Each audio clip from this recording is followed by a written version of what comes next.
tingnan, aakalain mong ito ay mga makukulay na bulaklak.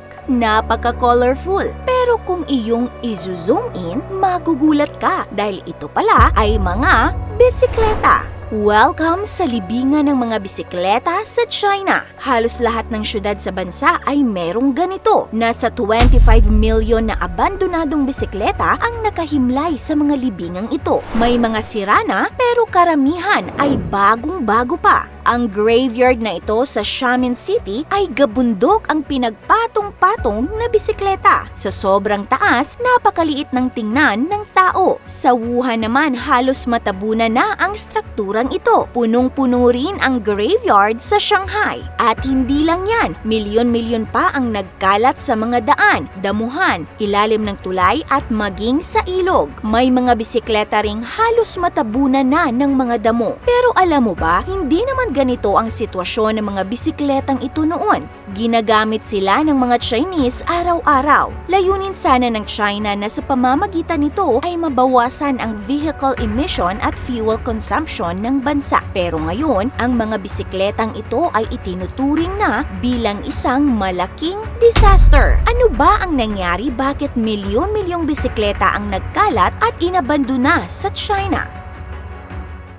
Dati nang naging popular na uri ng transportasyon sa China ang mga bisikleta. Minsan na nga itong kinilalang Kingdom of Bicycles noong mga dekada 70 hanggang 80. Pansamantalang napalitan ito ng mga kotse pero muling nanumbalik ang pagiging bida ng kalsada ng mga bisikleta nang mauso ang bike sharing. Taong 2016 nang nauso ang bike sharing o bike rental sa China. Mas pinadali at naging convenient ang pagrenta dahil sa makabagong teknolohiya. Maaari mong makita sa isang app kung saan merong available na bisikleta at gamit din ng app ay pwede mo na itong i-book at bayaran. Napakamura din ng rental fee na maaaring umabot lamang ng 7 US cents o nasa 3 pesos kada kalahating oras. Kaya itinuturing itong sulit na alternatibo sa pagbabiyahe at mabisang solusyon din sa masikip na trapiko. Pinapaboran din ito dahil maituturing na environment friendly dahil nga sa nababawasan nito ang emission at fuel consumption. Kaya naman mas pinipili bilang alternatibo ang paggamit ng mga shared bikes lalo na para sa mga malapitang biyahe lamang. Dahil sa lumalaking demand, umabot na rin sa mahigit 70 ang mga kumpanyang nagtayo ng bike sharing business sa China. Bawat kumpanya ay may kanya-kanyang designs at colors ng mga bikes. Pagdating nga ng 2018 ay mahigit 20 million na ang mga shared bikes sa kalsada ng China.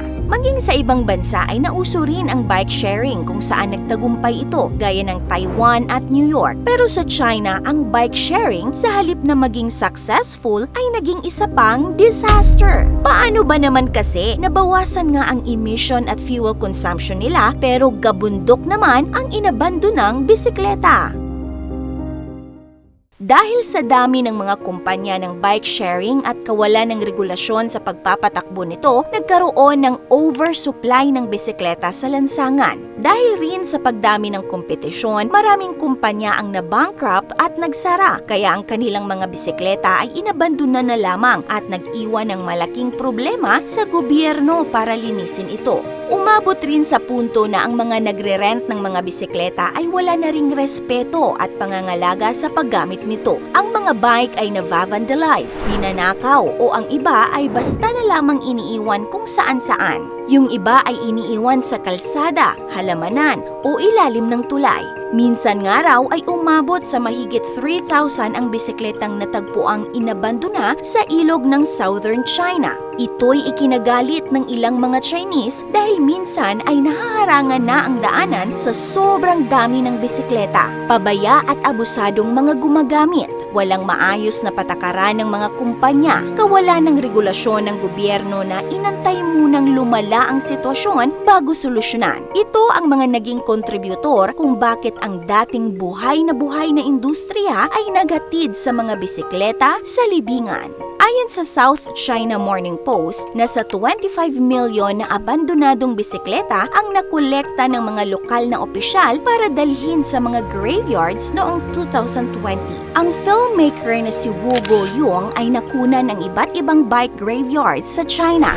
Nasa mahigit 50 bike graveyards ang kanyang nabisita at ito ang ilan sa kanila: Shanghai, Beijing, Guangzhou, Shenzhen, Xiamen. Talaga namang nakapanghihinayang makita ang milyon-milyong bisikleta na nakatambak lamang. Pero bakit nga ba hindi na lamang ito i-recycle o kaya ay ibigay sa mga nangangailangan?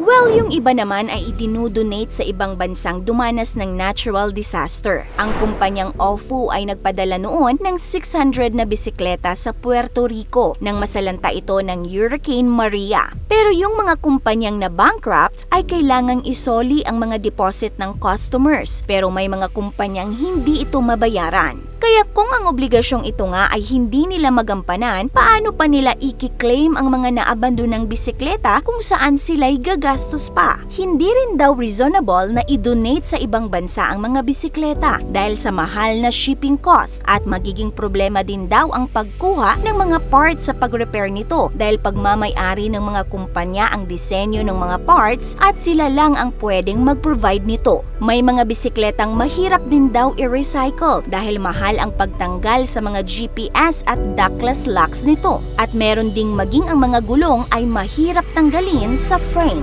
Maganda sana ang layunin ng pagpapatupad ng bike sharing scheme. Pero dahil sa kawalan ng regulasyon at kapabayaan, ngayon ay nakadagdag pa ito sa basura na kailangang solusyonan ng China. Nagustuhan niyo po ba ang content natin ngayon? Kung oo, ay mag-comment po kayo ng yes. This is your Ate O from Our Republic. Hanggang sa muli and stay awesome!